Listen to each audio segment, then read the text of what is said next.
Parfait. Je vous propose qu'on commence. Du coup, bonjour à toutes et à tous. En tout cas, merci d'être là et nombreux pour la webconférence.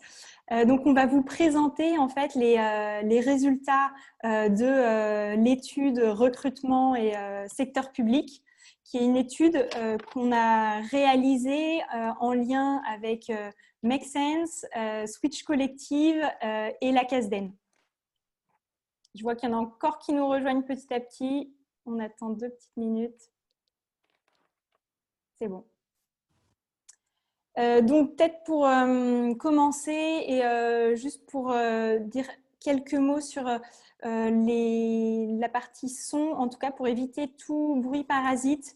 Globalement, on va couper les micros, mais n'hésitez pas en tout cas à poser toutes vos questions dans le chat, notamment en cliquant sur converser, parce qu'on essaiera d'y répondre au fur et à mesure. Donc du coup, pour en tout cas vos vidéos, n'hésitez pas en tout cas à les mettre ou faites comme vous le sentez, on va dire, mais n'hésitez pas surtout à interagir via le chat pour les questions. Donc pour commencer, en tout cas, merci d'être nombreux en tout cas à nous rejoindre pour cette webconférence. Et pour me présenter, donc moi je suis Sigrid Berger, je suis la fondatrice de Profil Public. Et du coup, je viens plutôt du monde des collectivités territoriales et j'ai décidé en fin 2018 de créer Profil Public, qui est cette plateforme d'emploi pour réenchanter le recrutement du secteur public. Et globalement, on accompagne les organisations du secteur public à développer leur attractivité RH et leur marque employeur. Et je serai accompagnée à mes côtés, en tout cas, de Léa et Ryan, notamment de l'équipe Profil Public, pour les questions. Il y a même Cindy Snakane qui ne nous entend pas. Je pense qu'il faut du coup, je ne sais pas s'il y a un problème de son, peut-être que Léa, tu pourras essayer de voir en tout cas, mais je pense que tout le monde, sinon nous entend bien, n'hésitez pas à nous le dire en tout cas via le chat si vous avez un petit souci. Globalement, donc on est Switch Collective. Malheureusement, Clara Deletras, la fondatrice de Switch Collective, n'a pas pu nous rejoindre, parce qu'elle est en congé maternité. Mais on accueille deux de nos intervenantes, Sabrina et Pauline, que je vais laisser se présenter. Donc peut-être Sabrina d'abord, et n'hésitez pas à mettre vos micros du coup. Absolument. Merci beaucoup Sigrid pour cette invitation. Bonjour à tous, très heureuse d'être avec vous. Donc Sabrina Françon, je suis chargée de développement chez Make Sense, et en quelques mots, Make Sense en fait accompagne tous les acteurs qui se retrouvent dans les objectifs du développement durable et qui veulent contribuer à les faire avancer. On ne va pas dire les résoudre, mais en tout cas les faire avancer par l'entrepreneuriat. Et donc, on accompagne une communauté de plus de 100 000 bénévoles partout dans le monde, une communauté de plus de 10 000 entrepreneurs partout dans le monde et de plus de 200 entreprises et organisations publiques partout dans le monde qui ont envie de travailler ensemble, collaborer sur des projets d'entrepreneuriat social, de start-up social et environnemental pour faire avancer les sujets socio-environnementaux. Donc, concrètement, on ne fait pas que ça, mais on est un incubateur. Et Pauline, du coup, je te laisse te présenter aussi. Oui. Bonjour à tous, pareil, ravie d'être avec vous ce matin. Donc moi, je suis consultante indépendante sur les sujets du futur du travail et des organisations, et j'interviens principalement sur des sujets d'innovation sociale et ou RH en mobilisant les méthodes d'intelligence collective et les démarches de concertation. Voilà, en quelques mots. Merci beaucoup Sabrina et Pauline.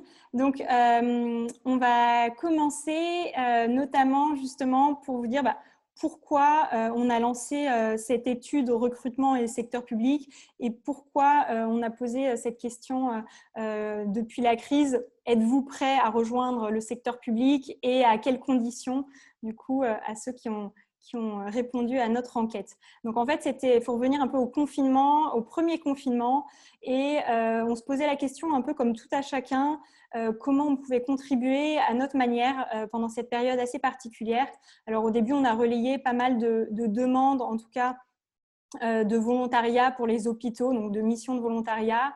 Mais au-delà de ça, on s'est dit que ça serait intéressant de prendre du recul et de creuser notamment les nouvelles aspirations de professionnels et les nouvelles envies professionnelles des candidats Donc, c'est pour ça qu'on a lancé avec Switch Collective, Make Sense et la CASDEN une grande enquête et on leur a posé effectivement la question, depuis la crise, êtes-vous prêts à rejoindre le secteur public et à quelles conditions ?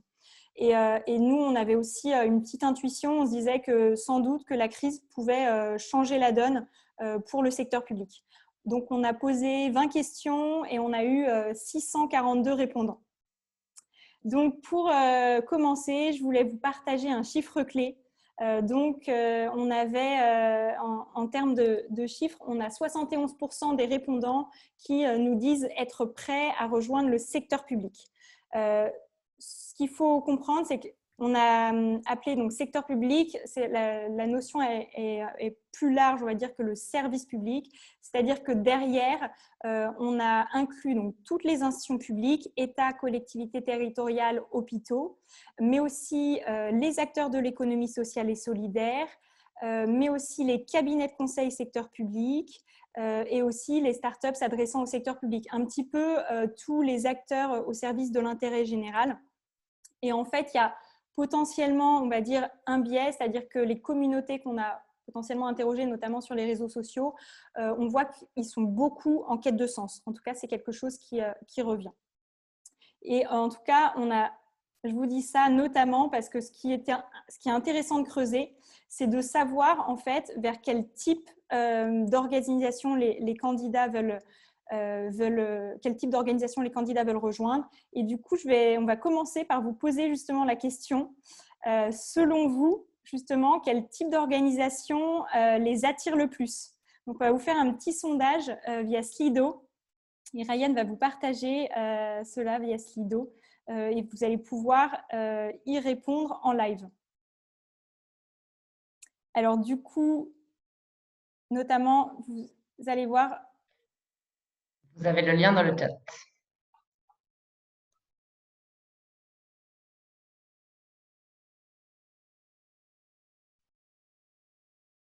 Il y a une petite question d'ailleurs de Anna à laquelle je vais répondre sur questionnaire adressé à qui, population volumétrie. En fait, l'enquête a été diffusée sur les réseaux sociaux. On a eu 642 répondants. Et globalement, les répondants, on a 59% de salariés du secteur privé, 16% de sans-emploi. Et du coup, voilà, c'est plutôt une communauté en quête de sens via les communautés partagées aussi de Switch Collective, de Make Sense aussi. Donc, beaucoup de gens qui sont quand même en quête de sens. C'est pour ça que je vous disais qu'il y a quand même un biais de ce côté-là. Mais ce qui est intéressant, c'est plus de voir quel type d'organisation les attire le plus.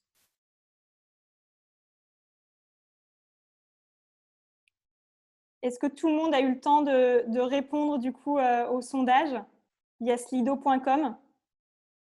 Pas de souci si vous avez voté 2 fois. Je vois que certains ont voté 2 fois, mais il n'y a pas de souci. On peut afficher peut-être les résultats du coup. Hop. On voit que vous avez répondu, alors, ça bouge en live, à 39% les acteurs de l'économie sociale et solidaire, 25% les collectivités territoriales, 20% les startups travaillant dans le secteur public, 10% les cabinets de conseil secteur public, 5% les institutions d'État, 5% les hôpitaux. Du coup, en tout cas, ce qui est intéressant, c'est de voir justement que vous avez répondu globalement comme nos répondants, en tout cas à l'enquête. C'est-à-dire que les répondants à l'enquête ont répondu à 56% qu'ils souhaitaient rejoindre en premier lieu les acteurs de l'économie sociale et solidaire, notamment donc, ONG, associations, mais aussi entreprises à impact. En deuxième temps, les collectivités territoriales à 45%. Ensuite, suivent les institutions publiques d'État, 38%, les startups s'adressant au secteur public, 37%, les cabinets de conseil secteur public, 31%, et loin derrière, les hôpitaux à 15%. Donc, ce qui est intéressant, en fait, à travers ça, c'est de voir que finalement, les acteurs de l'économie sociale et solidaire passent pas trop sans surprise, hein, j'allais dire, mais tirent leur épingle du jeu. Mais on le verra ensuite, notamment avec Sabrina qui nous éclairera sur la question. et qu'on a quand même un regain d'attractivité de certains acteurs du secteur public et notamment les collectivités territoriales. Donc vraiment dans les acteurs du service public qui arrivent en deuxième point, c'est les collectivités territoriales. Et à mon sens, c'est aussi que les collectivités territoriales ont montré vraiment pendant la crise justement leur rôle et leur impact à une échelle du coup locale, et du coup que ça plaît côté des répondants. Donc, peut-être que du coup, on va vous partager certains témoignages les répondants qu'on a recueillis auprès des répondants, sachant qu'on voulait aussi avoir des témoignages et une enquête un peu qualitative. Donc, ce que nous dit Justine, c'est désormais, je souhaite avant tout incarner un projet dont je partage les valeurs pour qu'enfin mes actions soient en adéquation avec mon discours. Je vise des entreprises labellisées Bicorp, des ESUS, entreprises solidaires d'utilité sociale, ou des entreprises à impact. Je cherche aussi du côté du service public, ou tout du moins du côté des collectivités locales. Donc là aussi, on voit ce qu'on disait tout à l'heure, mais le regain d'attractivité côté collectivité locale. Et on a Romain qui nous dit « Cela me conforte dans l'idée que travailler pour le service public reste un des seuls remparts quand on voit la vulnérabilité des acteurs privés face à la crise. » Donc là aussi, on voit que le service public, dans la crise, peut-être il peut se dresser aussi comme rempart, on va dire, face à la crise. Et donc, ça montre aussi qu'il y a des interrogations côté des acteurs privés. Mais ce que nous remontent aussi les participants, en tout cas à l'enquête, c'est qu'il y a un vrai déficit d'attractivité du service public qui persiste.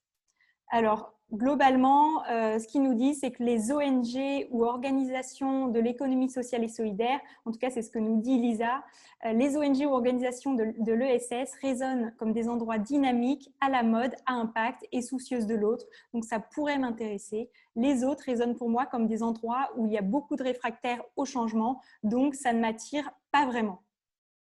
Donc, là aussi, on voit quand même que qu'il y a quand même beaucoup une question d'image, et donc c'est vraiment aux yeux des répondants quelles sont finalement les organisations qui sont les plus attractives. Donc c'est quand même un élément à prendre en compte, et que c'est intéressant potentiellement dans la transformation de communiquer. Donc je voulais partager avec vous les grands enseignements de l'étude. Donc en premier lieu, en tout cas, nous, ce qu'on a remarqué, c'est ce qui est au cœur en fait des désirs de reconversion. On note finalement 3 moteurs. On note le sens en premier lieu, la flexibilité, l'autonomie, l'impact direct et local. Et ce qui est intéressant, c'est de voir que par rapport à nos réponses de tout à l'heure, finalement, par exemple, les entreprises, les acteurs de l'économie sociale et solidaire cochent finalement les 3 cases, le sens, la flexibilité et l'autonomie, et l'impact direct et local, aux yeux des candidats en tout cas, parce qu'on ne dit pas forcément que toutes les organisations de l'ESS sont par exemple flexibles et autonomes, on le verra tout à l'heure. Et pour les collectivités locales, je dirais qu'elles cochent plutôt 2 cases, le sens de manière globale et l'impact direct et local, parce que sur la flexibilité et l'autonomie, il y a encore pas mal de questions du côté des répondants. Après, à noter que le sens, ce qui est en tout cas intéressant à noter, c'est que il y a deux problématiques derrière le sens. C'est qu'effectivement, côté institution publique, il y a le sens global. Est-ce que mon poste et mon job a un sens pour la société? Mais il y a aussi un sens plus personnel. Et du coup, ça, tout dépend des organisations. Est-ce que mon poste a du sens pour moi par rapport à mes valeurs? Et ça, c'est une question que se posent beaucoup les candidats, en tout cas. Donc, peut-être que je vais vous partager aussi un petit peu en grand enseignement, c'est aussi les conditions clés auxquelles les candidats souhaitent rejoindre le secteur public, parce qu'ils nous ont partagé un petit peu tous ces éléments-là. Et du coup, ce qui est intéressant en tout cas, c'est de voir que, un peu comme la plupart des enquêtes qui ont déjà été faites et des études qui ont déjà été faites sur le sujet, finalement, le salaire arrive quand même un peu plus loin derrière d'autres conditions, notamment en premier lieu des valeurs qui me parlent, ils ont répondu, plus de flexibilité en deuxième point, plus d'équilibre vie pro, vie perso, plus d'autonomie, un travail plus collaboratif et en mode projet, et en dernier point, le salaire plus attractif. Donc voilà un petit peu le panorama des conditions clés. Et en tout cas, du coup, par rapport un petit peu à tout ce qu'on vous a dit, l'idée maintenant, c'est de se poser la question pourquoi les acteurs de l'économie sociale et solidaire tirent leur épingle du jeu et pourquoi l'ESS tire son épingle du jeu. Donc, on va poser la question en tout cas à Sabrina. Donc, Sabrina, je te laisse aussi partager ton écran. Absolument. Alors, attention, c'est la petite transition technique.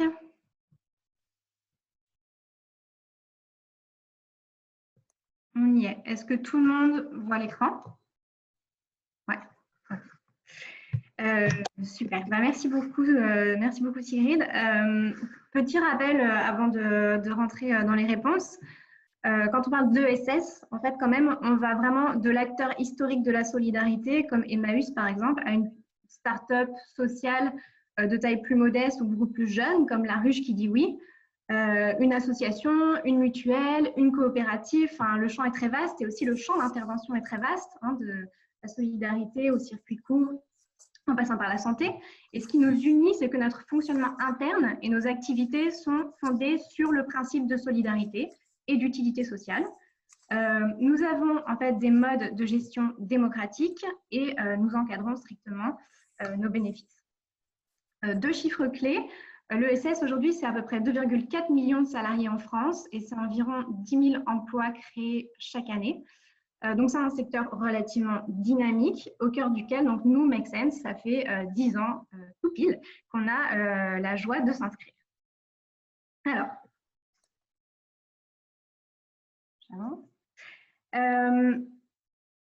on a accompagné environ, depuis 10 ans, 100 000 personnes, un peu plus, partout dans le monde, je le disais.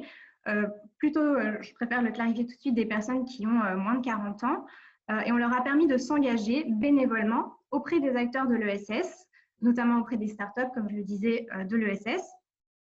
Et donc de répondre à une double aspiration qui était de globalement satisfaire leurs besoins d'impact et leurs besoins d'engagement à côté de leur vie professionnelle. Et ça, c'était vraiment il y a 10 ans, mais ce qu'on constate de plus en plus, c'est que les deux vont se mêler pour ces personnes-là. Et donc, comme un écho à cette enquête donc, de profil public, on a vu apparaître depuis 18 mois, au sein de cette communauté de jeunes, plus ou moins jeunes qu'on accompagne, une communauté qui s'est auto-baptisée les paumés, c'est du millième degré, je vous le dis tout de suite, et donc qui sont plutôt des jeunes talents de 25 à 35 ans qui transitionnent vers l'ESS tout en se posant des questions et qui assument d'être un peu perdus et d'explorer différentes et d'explorer assez longtemps d'ailleurs, parfois des mois, des années, le juste équilibre qu'ils veulent atteindre dans leur vie. Et donc, on trouve plusieurs types de profils, des personnes qui ont fait école de commerce et qui ont commencé leur vie dans des parcours classiques sur du marketing, de la communication, du business, mais aussi des personnes issues des services publics, du système éducatif, des hôpitaux, qui avaient un grand besoin d'engagement à la base et qui sont un peu revenus des logiques parfois fortes, qui sont des logiques de chiffres ou de productivité. Et donc, en les observant, on a tiré quelques enseignements sur le pourquoi est-ce que l'ESS tire son épingle du jeu, que je vais partager avec vous tout de suite. Ces jeunes, en fait, ou ces personnes, ils ne sont plus une personne qui travaille, une personne qui rentre à la maison, une personne qui a une famille, des parents, etc. Surtout qu'au travail, et ils en ont vraiment pleinement conscience, ils vont quand même passer 70 à 80% de leur temps. Et donc, ils veulent être maintenant une seule et même personne. Ils veulent ce qu'on appelle l'alignement tête, cœur, corps. Ils cherchent un équilibre.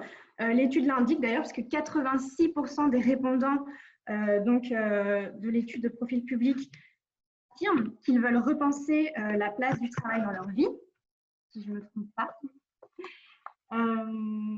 Et donc, cette affirmation très forte, c'est vraiment le témoignage d'une recherche d'équilibre entre les passions, la profession et quelque part sa santé physique ou son équilibre physique. Donc, l'alignement tête-cœur-corps, c'est sans doute plus favorisé dans l'ESS, ou en tout cas, on va trouver beaucoup dans l'ESS des structures qui favorisent ça. Nous, chez Make Sense, par exemple, on va, au moment du recrutement, poser pas mal de questions du type quelle est l'expérience de vie qui t'a marqué et qui t'amène à postuler aujourd'hui chez nous pour ce poste. On va aussi leur demander quel est le talent caché que je vais découvrir de toi d'ici 3 mois, 6 mois. Et donc, on veut vraiment nous recruter des personnes qui vont être alignées avec nos valeurs. Donc, que vous voyez ici affiché en face de vous. Et ce cadre de valeurs, c'est vraiment notre règlement intérieur.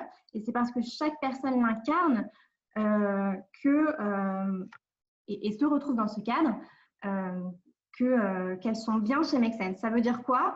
Ça veut pas dire que tout le monde doit se mettre au pas derrière ces valeurs, mais c'est parce qu'elles sont là et on y adhère, qu'on peut venir au travail sans costume, sans masque et rechercher l'équilibre de sa personne.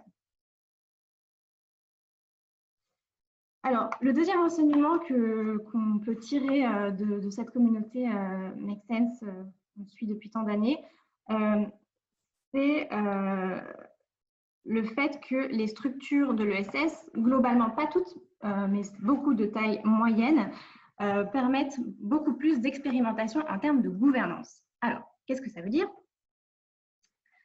Ça veut dire qu'elles peuvent beaucoup plus facilement tester des modes de gouvernance ouverts, que la prise de décision dans ces cas-là est beaucoup plus décentralisée, que le pouvoir est très partagé au sein de l'entreprise et que tous les collaborateurs, vraiment tous, quels qu'ils soient, sont impliqués dans le développement de l'organisation.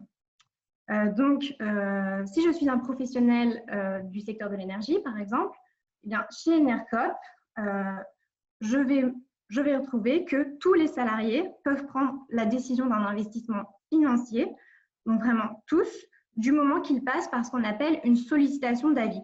Donc, ils vont identifier un besoin. Peut-être que je suis arrivée il n'y a pas longtemps, mais que je vois que le CRM n'est pas du tout optimal, qu'il a besoin d'être updaté, changé, etc. J'en suis convaincue. Je vais budgéter et je vais porter ce budget à l'avis des différentes personnes qui sont impliquées par ce changement. Et donc, je vais me sentir beaucoup plus responsable et engagée au sein de mon entreprise. Et donc, finalement, peut-être que chez EDF, je me sens responsable de ma feuille de route et qu'elle est sur le temps long, très sûrement. Chez Enercop, c'est la même chose, sauf que aussi, en fait, j'ai un sens des responsabilités par rapport à l'entreprise. Quelque part, elle m'appartient un petit peu aussi. C'est aussi mon projet et ce projet-là de la boîte, il se construit au quotidien. Et du coup, ça répond à un grand besoin d'immédiateté dans l'impact et l'action qui est fortement ressenti par ces aspirants à l'ESS. Donc, cette immédiateté de l'action, on la retrouve aussi dans un troisième apprentissage qui est celui de vouloir changer ce qui relève du domaine public ou du bien commun, mais par une approche de test, par une approche terrain, une approche d'expérimentation main dans la main avec les bénéficiaires des politiques publiques ou projets publics qu'on aurait voulu mener. Et l'ESS, ça permet ça. Et je peux vous le dire parce que je l'ai vécu à titre personnel, c'est-à-dire que moi, j'ai commencé, j'ai fait Sciences Po avec un master affaires publiques et puis j'ai commencé au sein d'un ministère, mais en réalité, très vite, je suis allée chez Emmaüs et je peux vous le dire que c'est fantastique de construire au quotidien des politiques innovantes, mais avec un ancrage terrain très fort. Et en fait, c'est scientifiquement prouvé que ce contact régulier avec le terrain, ça libère énormément de dopamine. Ça libère plus de dopamine qu'une belle prime de fin d'année. c'est aussi quelque chose finalement que les philosophes ont mis en avant depuis des années. Peut-être que vous connaissez chez Spinoza la théorie de la passion triste et de la passion joyeuse, et que pour substituer ou en tout cas effacer les passions tristes de nos vies, il faut les remplacer par des passions joyeuses qui arrivent au sein de notre cerveau à combattre des addictions ou des habitudes qui en fait sont néfastes ou qui nous satisfont sur le moment, mais qui ne sont pas à construire des personnes et des sociétés plus durables. Donc voilà, donc concrètement, qu'est-ce que ça veut dire? Ça veut dire que je vais peut-être préférer écrire le retour vers l'emploi avec des personnes en situation d'exclusion avec Emmaüs Défi ou avec Pôle emploi, parce qu'avec Emmaüs Défi, je vais tester le dispositif Première Heure, qui est un dispositif révolutionnaire pour que des personnes en situation de handicap ou à la rue puissent enfin, de manière adaptée à leurs besoins, retrouver progressivement un emploi, et un dispositif qui est déjà aujourd'hui étendu à toute l'Île-de-France et bientôt, j'espère, beaucoup plus largement, et tout ça pour dire que ça part d'une expérimentation terrain.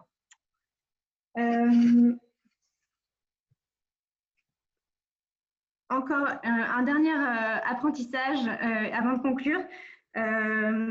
C'est celui de, alors ça c'est un peu la blague, hein, c'est dans l'économie sociale et solidaire, on voit très souvent ce genre d'annonce.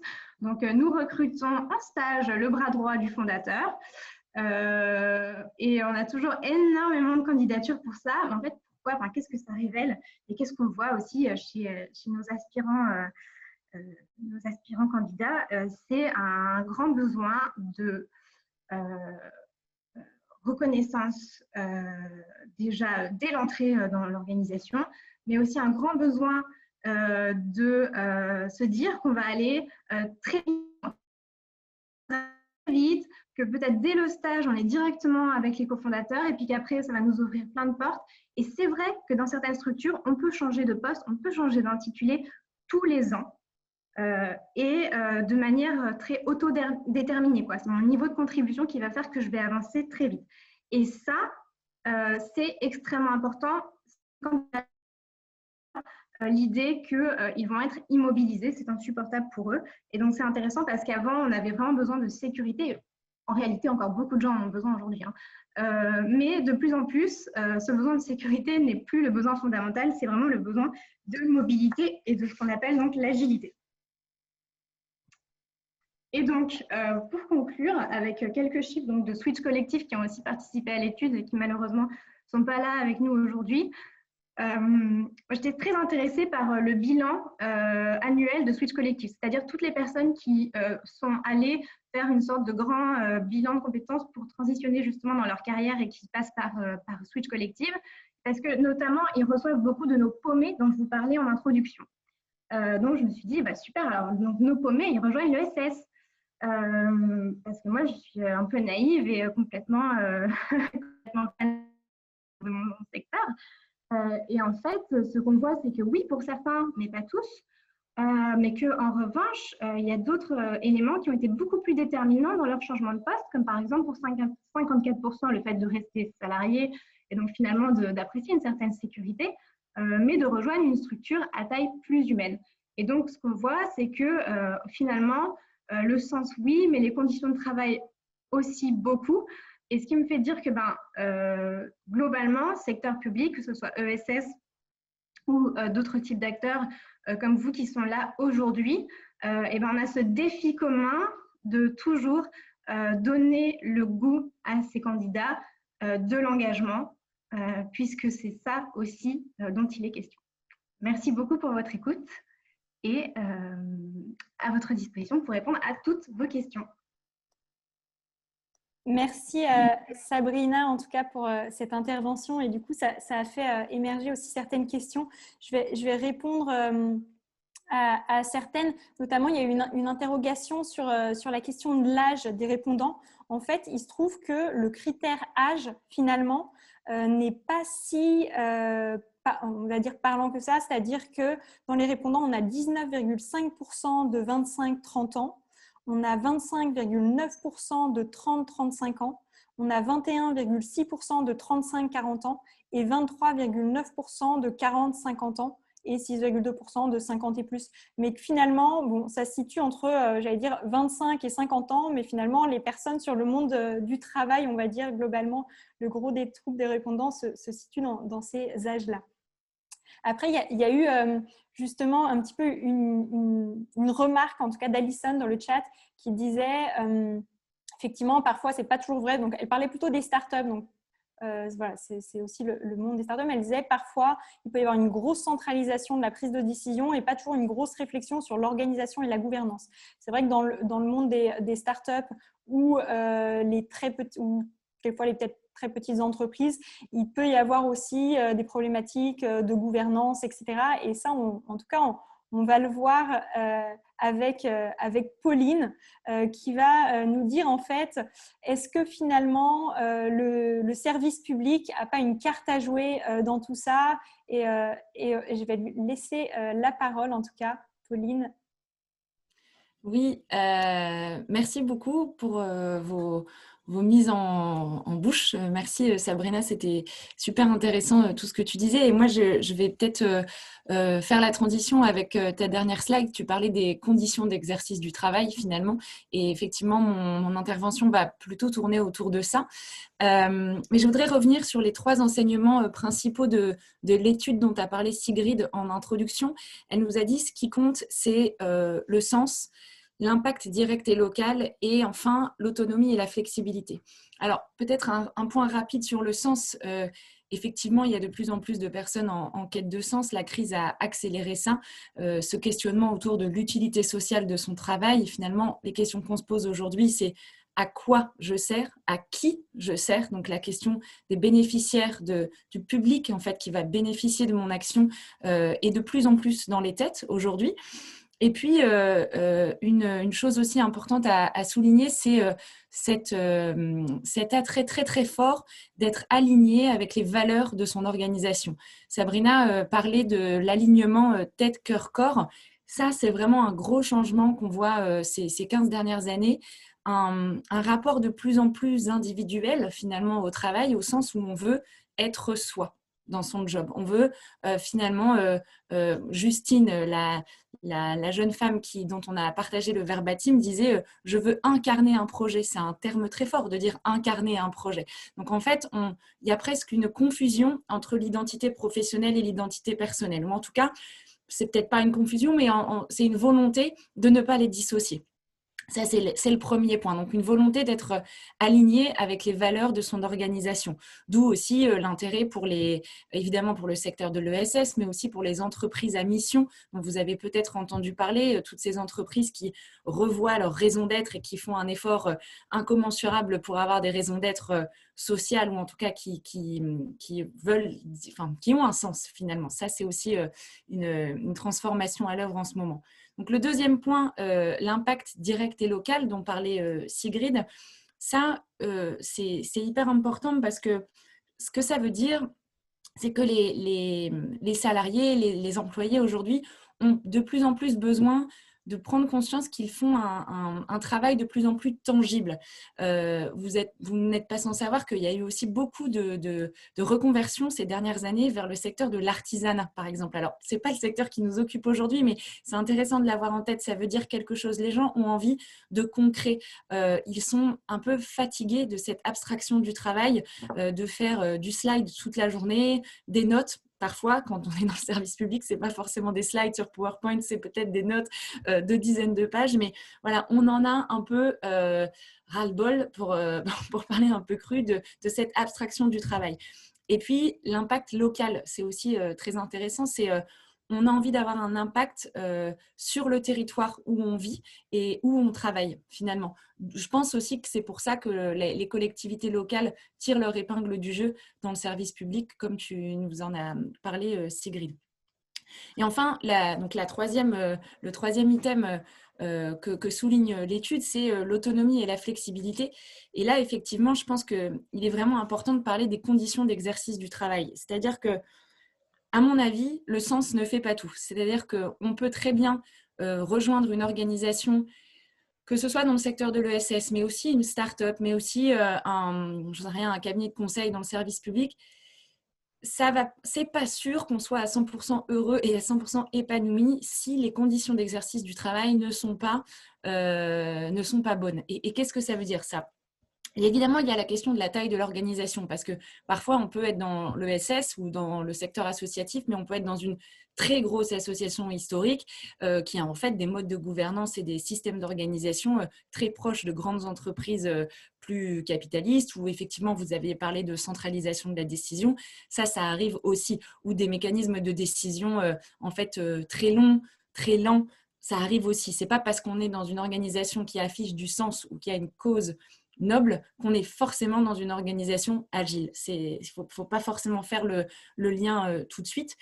Donc, je pense qu'il faut se poser la question de quelle est ma marge de manœuvre. Est-ce que finalement, je vais avoir de l'impact sur les décisions? C'est pour ça que Sabrina parlait de la gouvernance, et je pense qu'effectivement, les candidats sont de plus en plus sensibles à cette question de la gouvernance. Comment sont prises les décisions? Est-ce que quand je vais proposer des choses, proposer des idées, ça va être entendu? Est-ce que ça va être pris en compte? Et c'est ça que recherchent aujourd'hui les employés, et pas que les jeunes d'ailleurs, hein. Je pense vraiment ça, c'est une revendication qui est partagée par tous. Voilà, et ce que je voulais dire aussi, et je rejoins là la remarque qui a été faite par Alison tout à l'heure dans le chat, c'est que parfois il y a des grosses désillusions. Quand on observe aussi certaines personnes, que ce soit des jeunes diplômés ou des jeunes actifs qui se reconvertissent, qui veulent rejoindre le secteur de l'ESS, mais pas que, hein, c'est aussi les startups, c'est vraiment pas propre à l'ESS. Parfois, il y a des désillusions parce qu'en fait, il y a une espèce de dissonance entre les valeurs qui sont affichées et finalement la communication qu'on fait autour d'une organisation et la réalité vécue.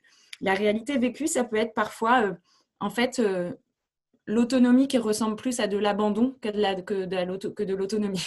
Je vais un peu fort en disant ça, mais parfois, en fait, on arrive, on a des personnes de 30-35 ans qui ont plein d'expérience, enfin, qui ont plein de talents et qui, en fait, sont un peu laissés à leur compte presque. Il n'y a pas de management vraiment qui les encadre, qui les aide au quotidien. Et ça peut être un peu déroutant. On a beau être très autonome dans son travail, si on n'a pas les conditions qui vont bien pour exercer son autonomie, en fait, ce n'est pas de l'autonomie. C'est surtout je te laisse te débrouiller tout seul et puis on verra bien comment tu t'en sors.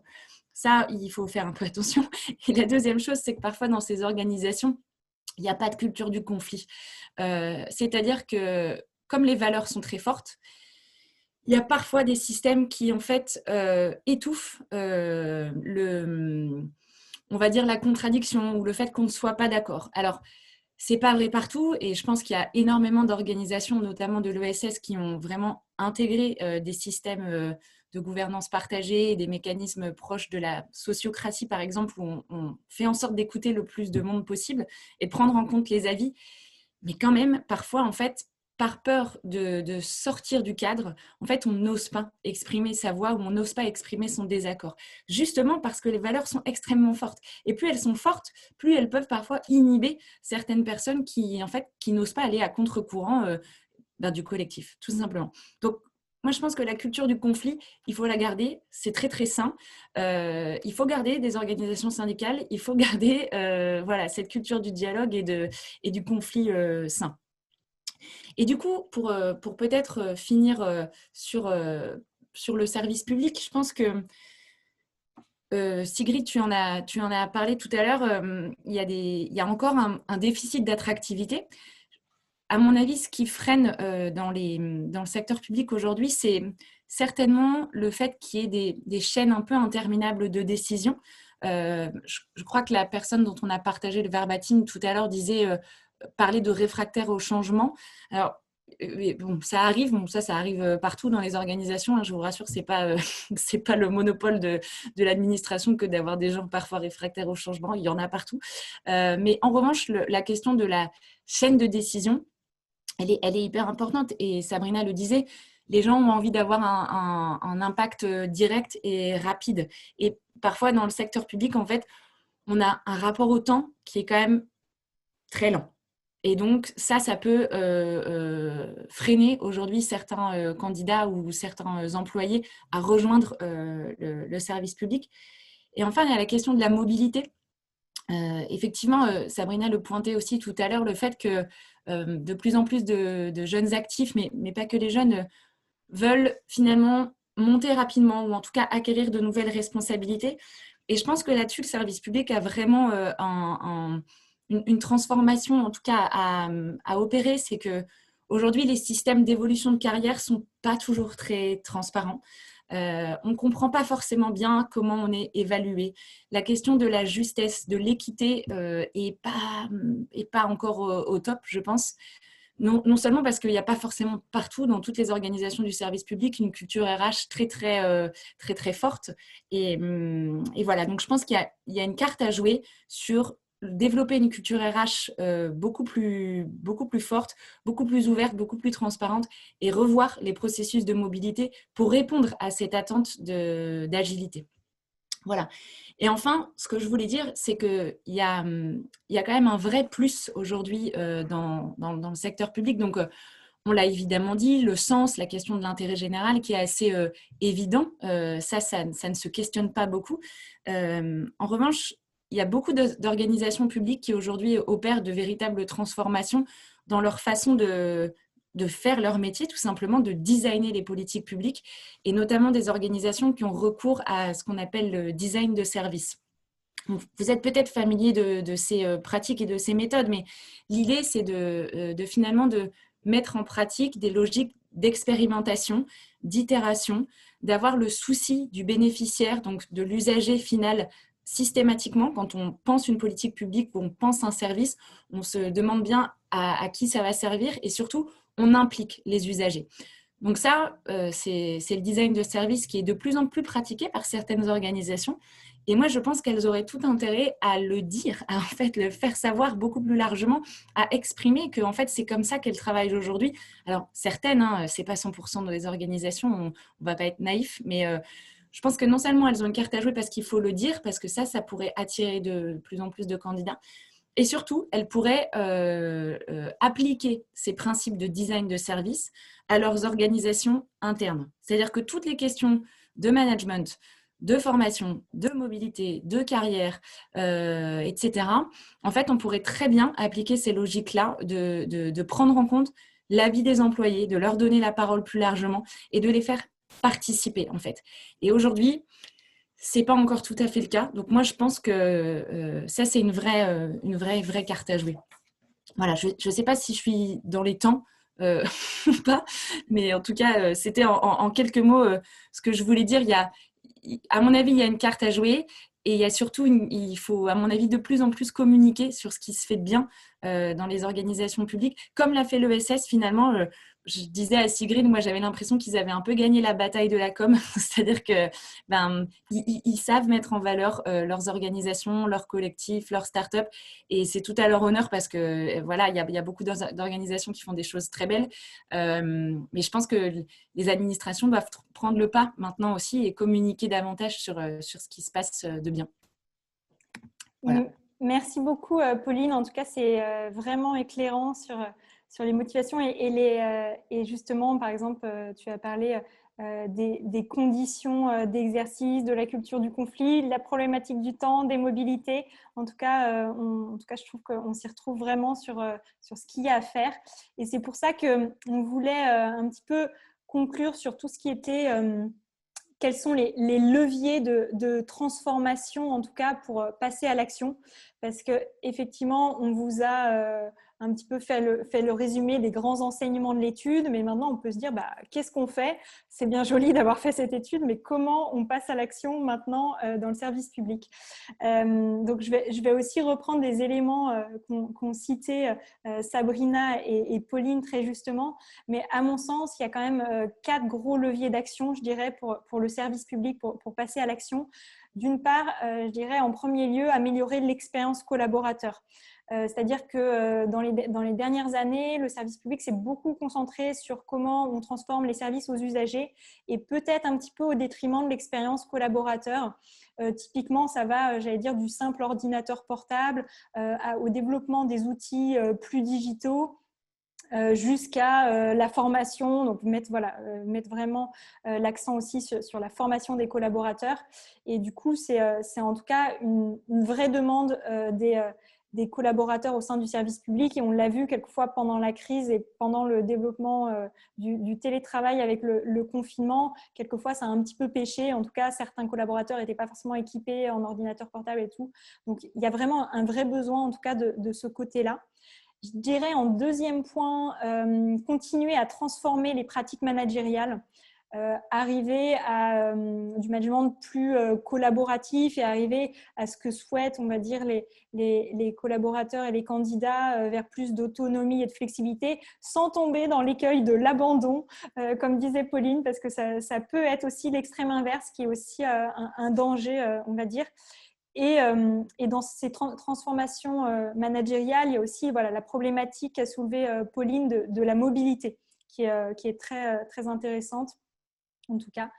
Je dirais aussi en troisième point, et ça, Pauline a bien évoqué le sujet, c'est comment on s'attaque à la question des temps et des temps de décision qui sont finalement très longs, des temps et process. On sait que le temps des politiques publiques est long par définition, mais c'est comment finalement le collaborateur au sein de vos organisations trouve un impact concret, c'est-à-dire qu'il ne va pas trouver son impact à la fin du projet dans 3 ans, mais plutôt comment il trouve un impact dans 3 mois. Et c'est comment à chaque étape, plutôt on promeut ce que disait Pauline, des logiques d'expérimentation, mais comment à chaque étape d'un projet, on peut avoir une logique de mesure d'impact tous les 3 mois ou autre, pour que le collaborateur sente vraiment son impact local concret.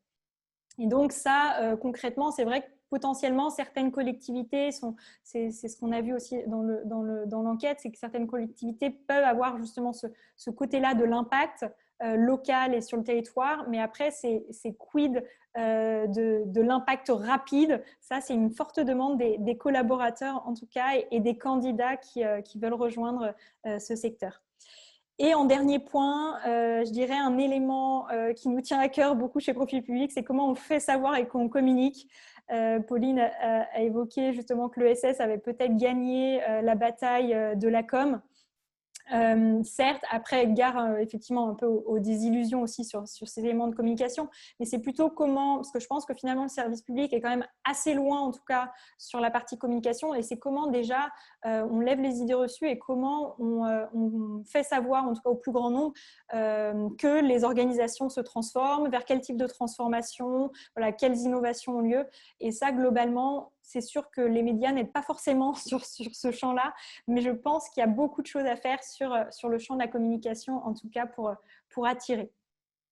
En tout cas, peut-être, avant de passer à toutes les questions, j'ai vu que dans le chat, il y avait certaines questions, et notamment une question sur les freins. La question de Claire, on a une idée de ce qui peut attirer, mais est-ce que certaines questions ont été posées sur les freins? Alors, clairement, il y avait justement la question sur les évolutions décisives pour changer de job. Parle finalement aussi un peu des freins, parce que quand ils disent finalement on veut plus de valeurs qui nous parlent, plus de flexibilité, plus d'équilibre, plus d'autonomie, plus de collaboratif, un salaire plus attractif, ça parle quand même de ça. Dans les derniers critères qu'on n'a pas mentionnés, mais il y avait une culture interne plus fédératrice, plus de créativité, des formations plus adaptées, des outils digitaux, plus de mobilité, des espaces plus modernes et plus de visibilité aussi sur les offres d'emploi. En tout cas, c'est revenu.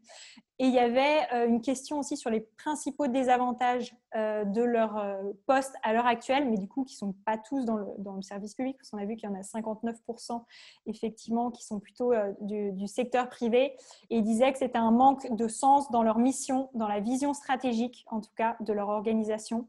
Ensuite, ils ont évoqué le stress, la surcharge de travail, le manque de temps, qui est un gros point. À 50%, ils ont répondu ça.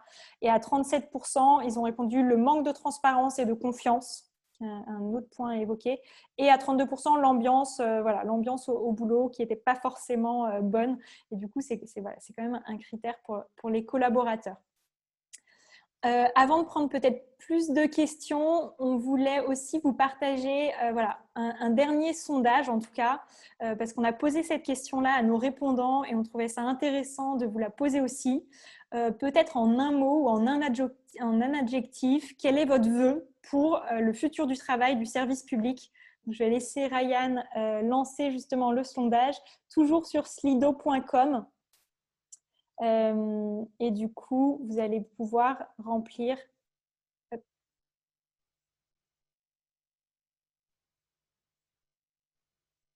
Vous pouvez mettre un nom, un adjectif, 2-3 mots. Et on va voir si justement ça correspond un petit peu à ce que nous disent les répondants. En tout cas, dans le sondage, je vous partagerai le nuage de mots des répondants.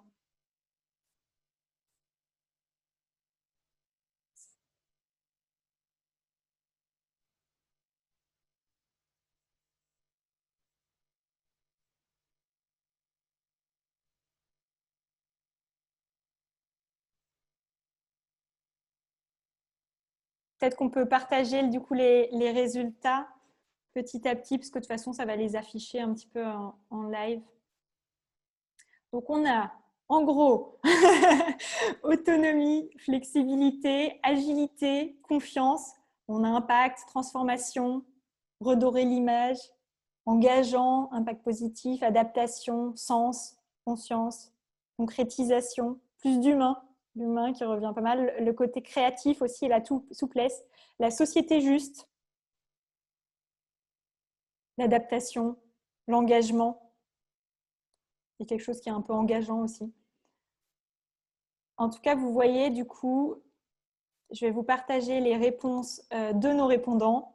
On voit qu'il y a quand même pas mal de mots qui ont été, en tout cas, qu'on retrouve. On retrouve l'agilité, la société juste, en tout cas, la confiance, l'autonomie, flexibilité. Après, il y a d'autres mots qui ont été évoqués. Responsable, en tout cas, peut-être que côté, justement, des répondants, parce qu'il y a quand même 59% qui viennent du secteur privé, mais le côté un peu responsable, durable, etc., ça revient beaucoup. La solidarité, la bienveillance, l'humain, le télétravail, la confiance, le collaboratif, quelque chose d'utile, valorisant, motivant. Donc voilà, ça fait un peu une conclusion en tout cas de tout ce qu'on a dit, en tout cas les vœux pour le futur du travail. Et du coup, on va passer aux questions. En tout cas, on va prendre pas mal de questions dans le chat. Je vais peut-être arrêter comme ça le partage. Vous m'entendez? Du coup, je laisse Léa. Ouais, du coup, je vais prendre quelques questions qui nous ont été posées dans le chat suite à vos différentes interventions. On avait la question, j'essaie de la retrouver, de la taille. Est-ce que les différentes organisations du secteur public au sens large, est-ce que la différence effectivement de structure peut aussi avoir un impact sur les transformations menées? Peut-être que je commence et Pauline et Sabrina, je vous laisse ajouter un petit peu des éléments. De mon point de vue, effectivement, il y a deux enjeux qui sont en tout cas à prendre en compte et qu'on le voit en tout cas, nous, chez Profil Public. C'est vraiment effectivement la question de la taille.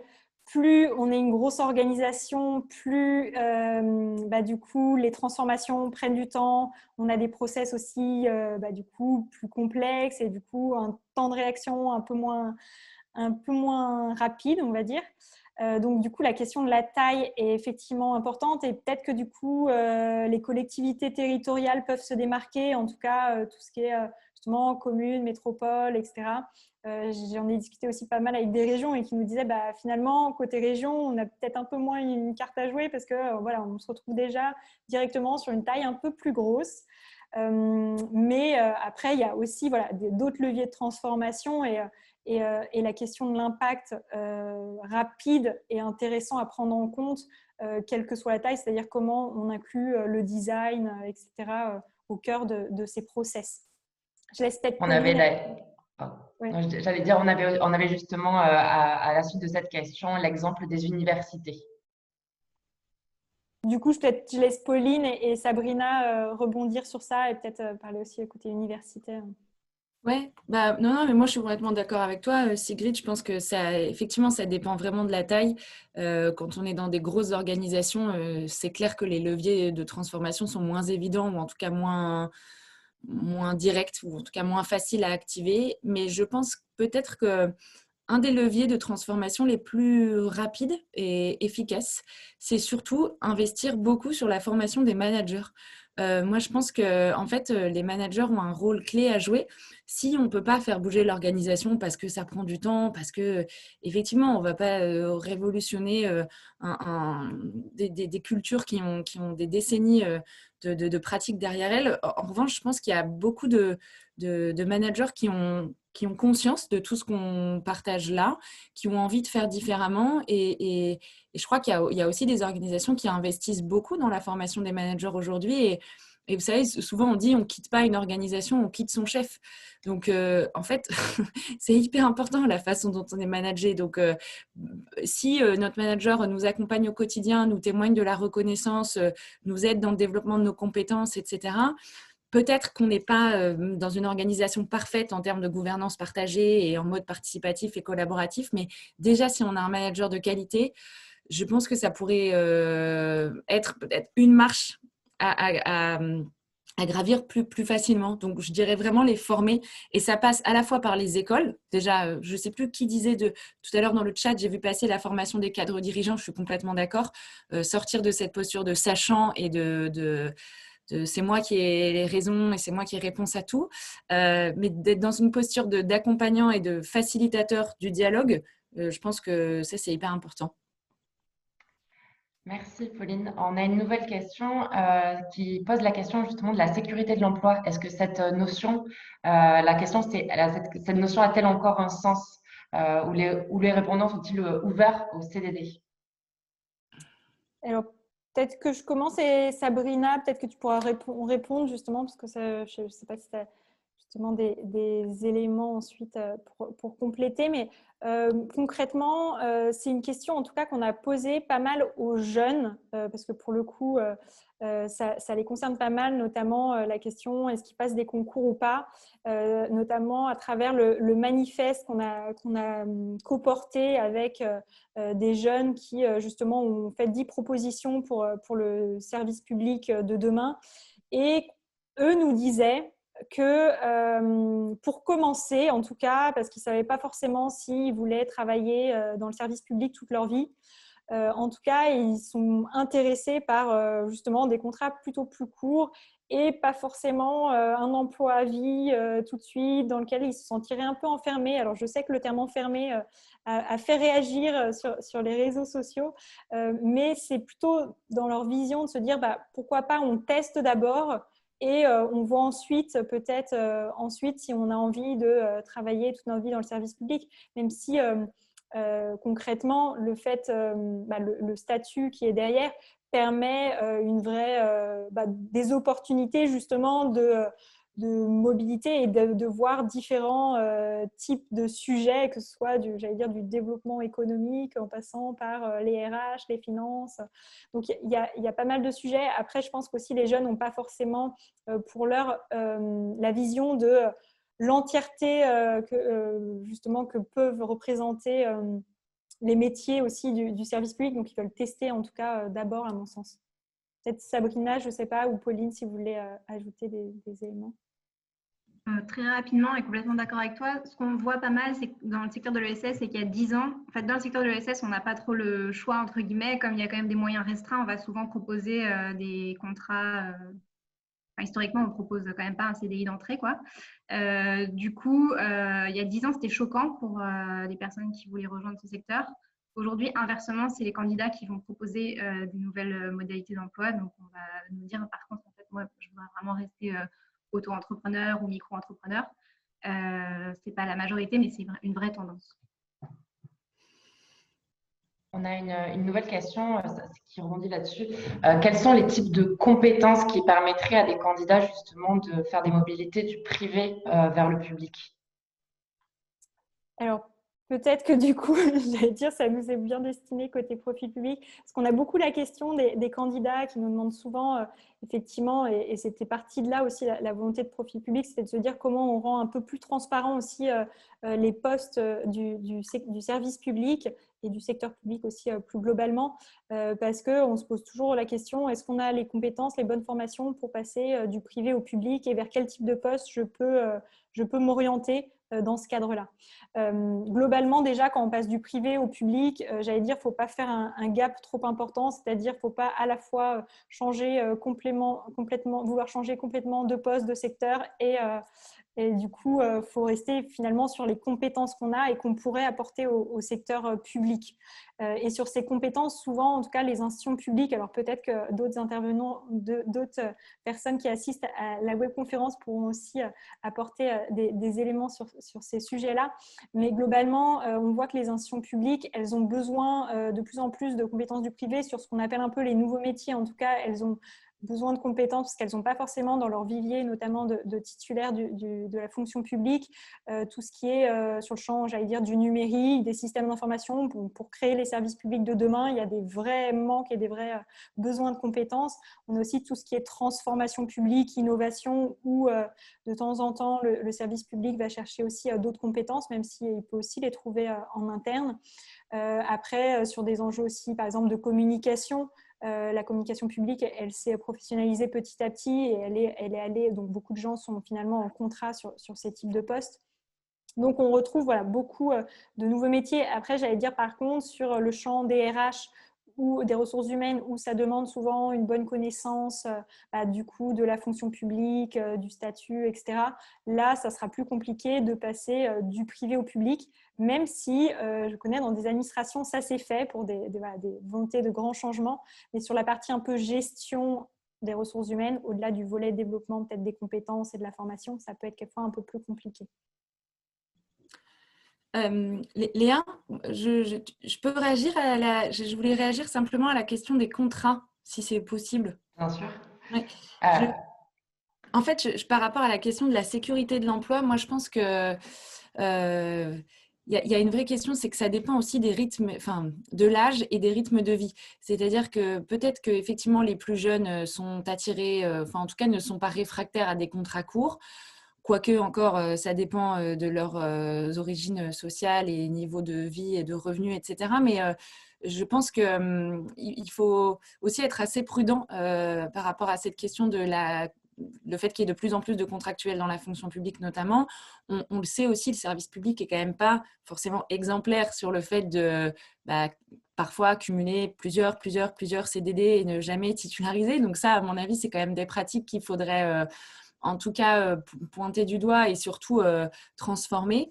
Je pense que le vrai enjeu, c'est surtout de rendre effectivement plus accessible, donc d'ouvrir, à mon avis, la base de candidats et rendre les process d'accès plus transparents, plus fluides. J'ai vu passer la question des concours. Moi, je n'ai pas d'avis tranché là-dessus, je ne suis pas experte, mais je pense qu'effectivement, il y a, en tout cas, dans la nature des concours, parfois, on demande des choses qui sont assez décorrélées de la fiche de poste ou des attendus du poste que l'agent va vraiment devoir faire au quotidien. Donc, je dirais plutôt démocratiser l'accès. Mais en revanche, moi, je pense qu'il faut qu'ils maintiennent leur côté sécurité de l'emploi et garantie, c'est peut-être pas d'un emploi à vie, mais en tout cas, dans les temps incertains qui vont être là demain, je pense que en fait c'est plutôt quelque chose de positif et je pense qu'il faut le maintenir en fait ça, le côté sécurité de l'emploi, parce que quand on a 25 ans, on a peut-être un petit peu moins de problèmes à accepter des contrats courts et des CDD et à pas vouloir se faire enfermer dans une case. Quand on en a 35, on a des enfants en bas âge, des emprunts sur le dos et encore plus quand on a 40-45 ans, je pense que les questions elles sont un peu différentes. Donc pour moi, c'est une vraie valeur aussi du service public, cette question de la sécurité de l'emploi. En revanche, je suis complètement d'accord, il faut démocratiser et ouvrir l'accès. Et peut-être davantage faire de passerelles en privé-public. Pardon, voilà.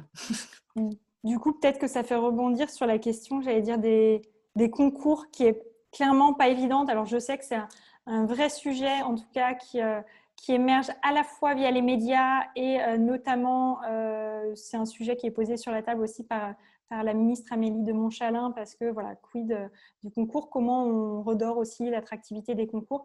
La question des concours, ce qui est dit Pauline, c'est pas simple. C'est-à-dire que moi, je me pose plusieurs questions par rapport à ça. D'une part, avec les dernières lois qui sont passées côté service public, c'est vrai qu'on a ouvert beaucoup plus aux contrats. Et finalement, dans la balance, ce qui n'est pas évident au sein des institutions publiques, c'est de jongler avec des gens qui sont finalement titulaires et des gens qui sont contractuels, qui n'ont pas, pas les mêmes statuts, qui n'ont pas les mêmes droits. Et du coup, je pense que ce n'est pas complètement, en tout cas en termes de management, en termes de manager, moi j'étais aussi manager avant dans une collectivité territoriale, et je trouve qu'en termes de management d'équipe, ce n'est pas forcément très sain de se dire, voilà, il y en a certains, ils sont finalement titulaires de service public, d'autres contractuels, et donc on n'a pas forcément tous les droits. Donc, ce n'est pas évident sur la question comment on gère cette balance et cet équilibre entre contractuels et titulaires du service public, et ça sera, je pense, de plus en plus difficile à gérer, plus justement on aura de personnes justement en contrat dans le service public, et les jeunes générations peut-être justement seront plus facilement en contrat prochainement. Et après, je pense qu'il y a la question, Pauline l'a évoqué, mais la question des compétences qu'on mesure et qu'on note finalement via les concours. Est-ce que finalement on mesure les bonnes compétences, parce que quelquefois ça ne correspond finalement pas au poste qu'on va chercher, mais on a vu via l'enquête, en tout cas on a posé la question justement un petit peu des compétences clés de demain. Et dans l'enquête, concrètement, ils ont beaucoup répondu finalement l'agilité, la créativité, le digital versus aussi potentiellement pour certains, mais une bonne connaissance du numérique, connaître un petit peu aussi tout ce qui est intelligence artificielle, en tout cas pas forcément, c'est comme quand on dit le numérique, c'est pas forcément savoir coder, mais avoir cette culture-là.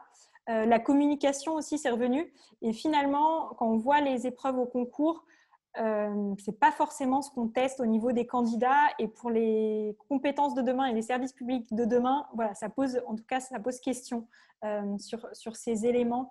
Donc je pense que, en tout cas, c'est pas mal à réfléchir, et je pense qu'il y a cette question effectivement d'attractivité du concours et de la fonction publique qui va être un gros sujet, en tout cas là dans les mois à venir.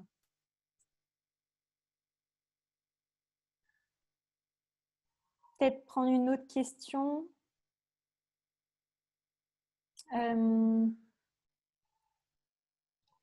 Léa, tu pensais à une Ouais, autre? je pense qu'on a fait pas mal le tour. Il y avait la question justement, il y avait les compétences effectivement de demain, mais aussi peut-être vers quel type de formation s'orienter quand on veut switcher vers le secteur public justement.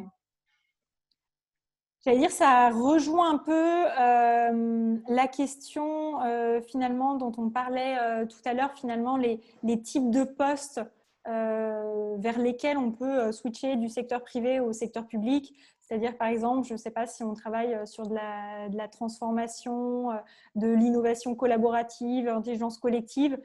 Typiquement, s'être formé là-dedans, potentiellement, ça peut être intéressant pour rejoindre une institution. Là, typiquement, par exemple, sur Profil Public, on a Bercy qui recherche un expert innovation collaborative, intelligence collective. Clairement, c'est des types de postes où potentiellement, si jamais ils n'ont pas, parce qu'ils peuvent avoir effectivement dans leur vivier de collaborateurs, mais s'ils le mettent sur Profil Public, c'est généralement que justement, c'est pour le diffuser vraiment à l'externe et aller chercher des profils plus atypiques ou quelquefois des profils aussi du secteur privé, et d'élargir un petit peu le champ d'horizon. Typiquement, c'est des types de formations, en tout cas, se former beaucoup plus, j'allais dire, aux nouveaux métiers ou au numérique. En tout cas, c'est plutôt penser aux compétences clés de demain et se dire voilà, sur quel point on pourrait devenir un peu plus expert et qui pourra devenir l'expertise clé de demain du secteur public, et qui n'est finalement, qui est peut-être un peu le maillon manquant. Justement, on parlait des concours et des compétences clés qui sont mesurées, et peut-être que voilà, c'est des compétences qui ne sont pas mesurées via les concours, et du coup, les institutions n'ont pas forcément ces types de profils-là en tout cas dans leur vivier.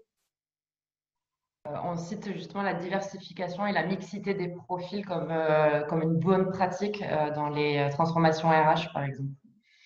Oui, et je suis d'accord avec Alexis. En plus, il mentionne effectivement la problématique, c'est ce que je disais tout à l'heure, ce qui n'est pas évident côté RH, aussi côté institution publique, c'est l'équilibre entre fonctionnaires titulaires et contractuels et la gestion quelquefois des contractuels, c'est-à-dire on va les reconduire, finalement on va renouveler leur contrat, mais un petit peu in extremis. Donc, voilà, pour se retourner, ce n'est pas forcément évident. Donc, il y a en tout cas beaucoup, à mon sens, de leviers d'action et de transformation, notamment de leviers d'action et de transformation des process RH. En tout cas, on y croit côté profil public.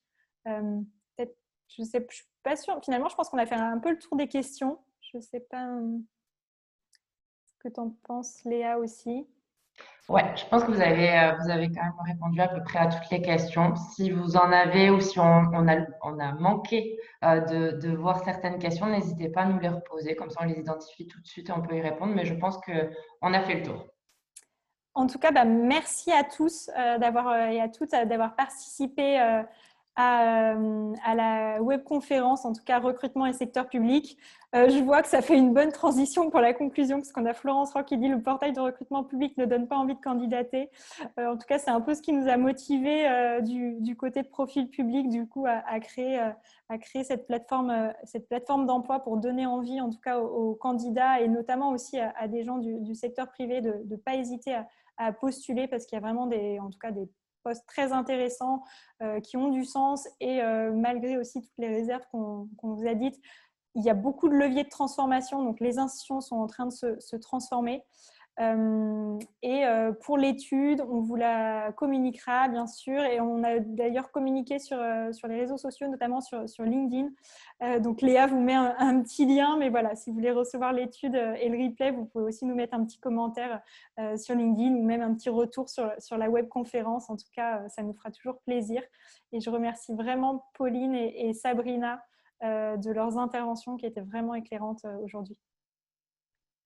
Merci à tous en tout cas. Et peut-être qu'on peut faire, Léa, une petite capture finale de fin avec, si vous voulez activer toutes vos caméras, on peut faire une petite capture d'écran. C'est toujours sympa d'avoir un petit peu tous les visages de la webconférence. Je vais vous laisser le temps de réactiver. Un peu de corps, un peu de tête, cœur, corps, comme tu dis, Sabrina. En plus que je reconnais des têtes connues qui étaient avec moi à la région Hauts-de-France. Alors, c'est parti. On va faire la petite capture d'écran.